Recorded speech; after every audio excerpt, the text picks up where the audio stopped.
सर्वेभ्यः नमो नमः। आज हम संस्कृत में लिंग, वचन और पुरुष को जानेंगे।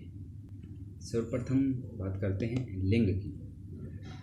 संस्कृत भाषा में 3 लिंग होते हैं: पुल्लिंग, स्त्रीलिंग, नपुंसकलिंग।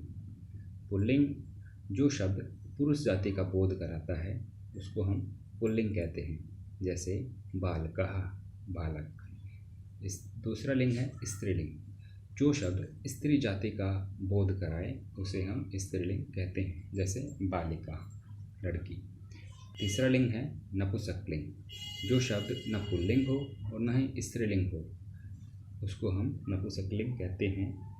जो स्वतः चलायमान नहीं है ऐसा शब्द भी नपुंसकलिंग कहा जाता है, जैसे पुस्तकम, पुस्तक। अब हम इन तीनों लिंगों के कुछ उदाहरण देखते हैं। सर्वप्रथम पुल्लिंग के उदाहरण: छात्रः, छात्र, विद्यार्थी। सैनिकः, सैनिक। अश्वः, घोड़ा। मोहनः, मोहन। दिलीपः, दिलीप। शिक्षकः, शिक्षक या अध्यापक। स्त्रीलिंग के उदाहरण जैसे छात्रः, छात्रा। अध्यापिका, अध्यापिका। माला, राधिका, सीता, महिला इत्यादि। नपुंसकलिंग के उदाहरण कमलम, क्षम्यतां, कलमम। पुस्तकम, पुस्तक। पुष्पम, पुष्प या फूल। फलम, फल इत्यादि। अब हम बात करते हैं वचन की। संस्कृत भाषा में 3 वचन होते हैं: एक वचन, द्विवचन और बहुवचन। जो शब्द एक संख्या का बोध कराए अथवा बताए उसको हम एक वचन कहते हैं, जैसे बालकः, एक बालक। द्विवचन जो शब्द 2 वस्तुओं का बोध कराए उसको हम द्विवचन कहते हैं, जैसे बालकौ, 2 बालक। तीसरा वचन है बहुवचन। जो शब्द 3 या उससे अधिक संख्या का बोध कराए उसे हम बहुवचन कहते हैं, जैसे बालकाः, बहुत सारे बालक। इसके हम कुछ उदाहरण देखते हैं। एक वचन के उदाहरण जैसे छात्रः, एक छात्र। द्विवचन में छात्रौ, 2 छात्र। इसी प्रकार हो सकता है बालकौ, 2 बालक। बहुवचन में छात्रः, बहुत सारे छात्र। अब हम आगे देखेंगे इनके रूप कैसे चलेंगे। पहला है अकारांत पुल्लिंग शब्द तीनों वचनों में। जिस शब्द के अंत में अ जुड़ा हो, जिस शब्द के अंत में अ जुड़ा हो और वह पुल्लिंग जाति का बोध कराए उसे हम अकारांत पुल्लिंग शब्द कहते हैं। जैसे एक वचन में है बालः, तो इसमें ला के अंत में अ जुड़ा हुआ है, बालः, एक बालक। द्विवचन में बालौ, 2 बालक। बहुवचन में बालः, 3 बालक। सैनिकः, एक सैनिक। सैनिकौ, 2 सैनिक। सैनिकः, 3 सैनिक या अधिक।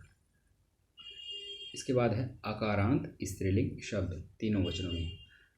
अकारांत स्त्रीलिंग शब्द उसको कहते हैं जिस शब्द के अंत में आ जुड़ा हो और वह स्त्री जाति का बोध कराए। जैसे एक वचन में है अध्यापिका, एक अध्यापिका।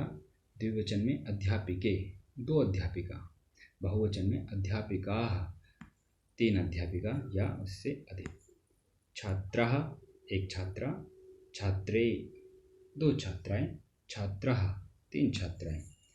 आगे है अकारांत नपुंसकलिंग शब्द तीनों वचनों में।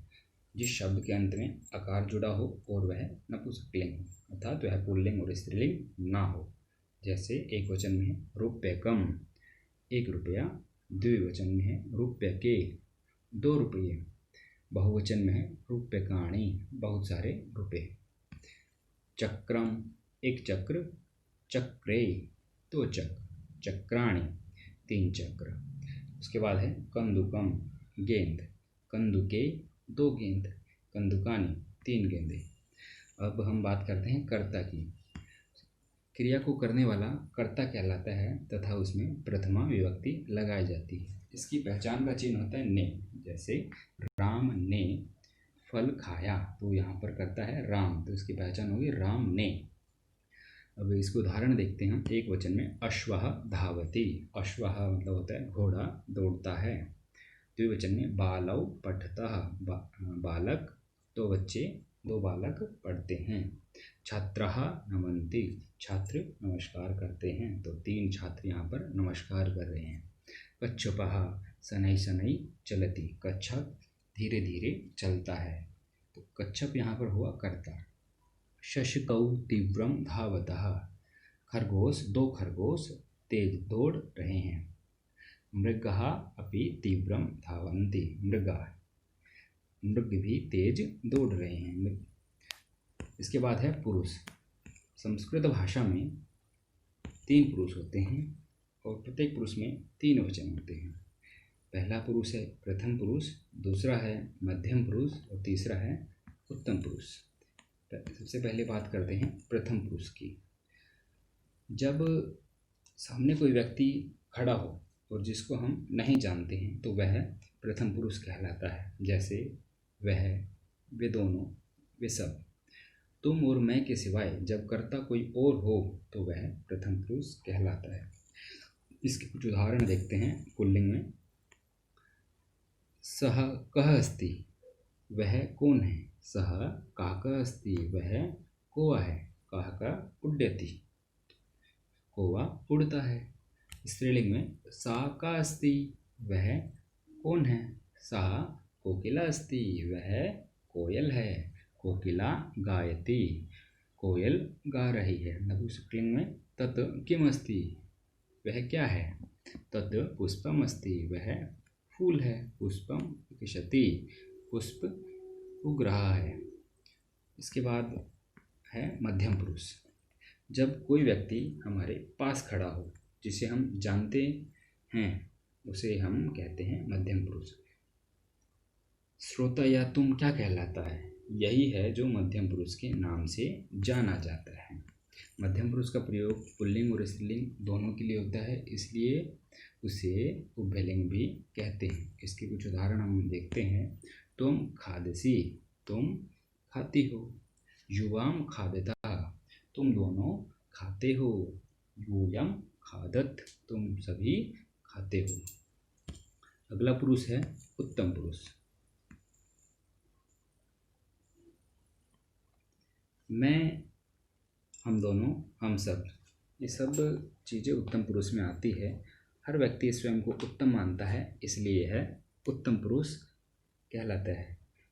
जिस शब्द का हम स्वयं के लिए प्रयोग करते हैं वह उत्तम पुरुष में आता है। जैसे इसमें लिखा भी हुआ है, मैं को उत्तम मान हर जन इतराता है। संस्कृत भाषा में यह उत्तम पुरुष कहलाता है। उत्तम पुरुष का प्रयोग पुल्लिंग और स्त्रीलिंग दोनों के लिए होता है। मध्यम पुरुष के समान उत्तम पुरुष के सर्वनाम पुल्लिंग तथा स्त्रीलिंग दोनों के लिए समान होते हैं। उत्तम पुरुष के कर्ता के साथ उत्तम पुरुष की क्रिया प्रयुक्त होती है। इसके कुछ उदाहरण हम देखते हैं। एक वचन में अहम पूजयामि, मैं पूजा करती हूँ। आवाम पूजयावः, हम दोनों पूजा करते हैं। वयम पूजयामः, हम सभी पूजा करते हैं। धन्यवादः। जयतु संस्कृतं, जयतु भारत।